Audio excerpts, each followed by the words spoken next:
Hello friends, હું છું રૂપલ અને સાંભળો મારી આજની કહાની। શહેરનો સુનસાન રસ્તો, જોરદાર વરસાદ, રાતના 2:30 વાગ્યાનો સમય, ચકલું પણ ન ફરકે તેવા બિહામણા વાતાવરણમાં એક સ્ત્રી તેના દીકરાને તેડી છાતીએ લગાડી મોટે મોટેથી રોતી હતી। સુમસામ સડકો પર ચાલી જતી હતી, ઘરના દરવાજા ખખડાવતી હતી, પણ કોણ ખોલે? રાતના વિશ્વાસ પણ કેમ આવે લોકોને કે આ સ્ત્રી સાચી છે કે ખોટી? કોઈએ તેને આશરો ના આપ્યો અને બેસહારા સાવલી તૂટી ગઈ। વાત એમ છે કે સાવલી એક મધ્યમ ઘરમાં સાસરી ગઈ, જેમ તેમ પોતાનું ગુજરાન ચલાવતી હતી। તેમાં પતિની દારૂની લત।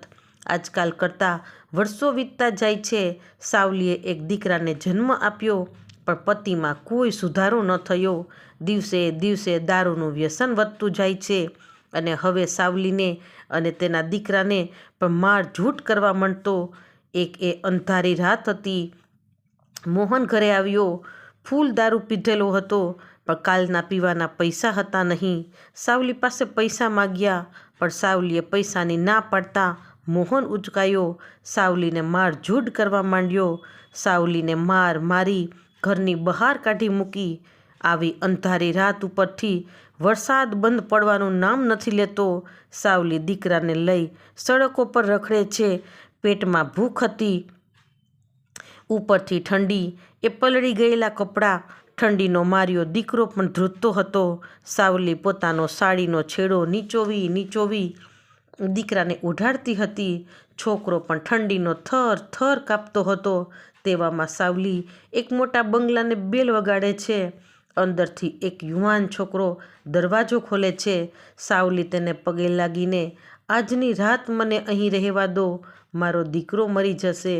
બંગલાનો માલિક સુનિલ વર્મા એક મોટો બિઝનેસમેન હતો। કરોડપતિ સુનિલ વર્માને આ સ્ત્રી પર દયા આવી। આમ તો સાવલી પણ એક અંજાન પુરુષથી ડરતી હતી। હવે તેને પુરુષ જાત પ્રત્યે વિશ્વાસ નહોતો, પણ તેની મજબૂરી હતી કે જો આશરો નહીં મળે તો મારો દીકરો ઠંડીનો માર્યો મરી જશે। સુનિલ શર્માએ દરવાજામાં અંદર આવવા આગ્રહ કર્યો અને કહ્યું, બહેન, તમે ડરશો નહીં, હું એક જેન્ટલમેન માણસ છું। અને રાડ પાડી પોતાની પત્નીને અવાજ કર્યો કે રિયા, નીચે આવ। રિયા તો ગરીબ સાવલીને જોઈ સ્તબ્ધ થઈ ગઈ કે અડધી રાતે આમ અચાનક અને વળી સ્ત્રી, આ શું છે બધું? સુનિલ શર્મા બોલ્યો કે રિયા, આ સ્ત્રીને એક ગેસ્ટ રૂમ આપી દે અને તેને દીકરાને કપડાં આપી દે।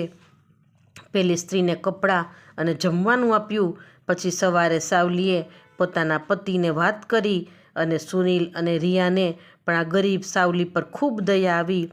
સુનિલ બોલ્યો, સાવલી બહેન, હવે તમે અહીં જ બાજુના નાનું મકાન છે તેમાં રહેજો, અને તમારે કામ કરવું હોય તો હું મારી કંપનીમાં કાલથી કામ અપાવું છું, એટલે તમારે કોઈ પાસે લાંબો હાથ ન કરવો પડે।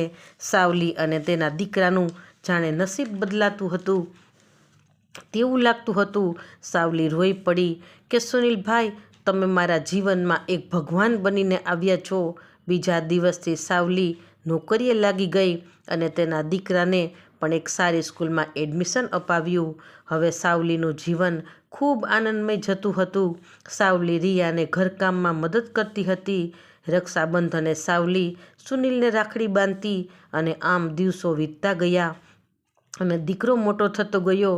એક દિવસ સાવલીના પતિને ખબર પડી કે સાવલી કોઈ કરોડપતિના ઘરમાં બેસી ગઈ છે, એટલે તે સુનિલના બંગલે આવી ખૂબ રાડો પાડી।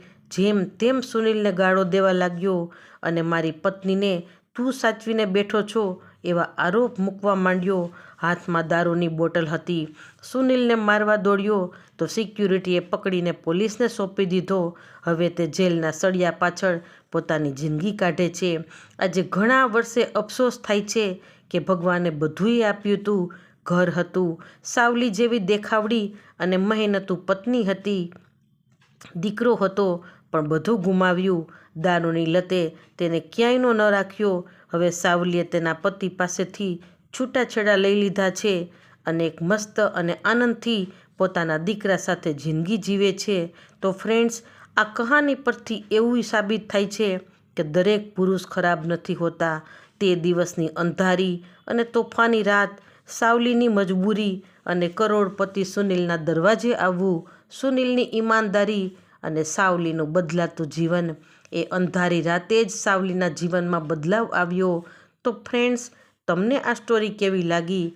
જો ગમે તો like, share and subscribe. Thanks for watching.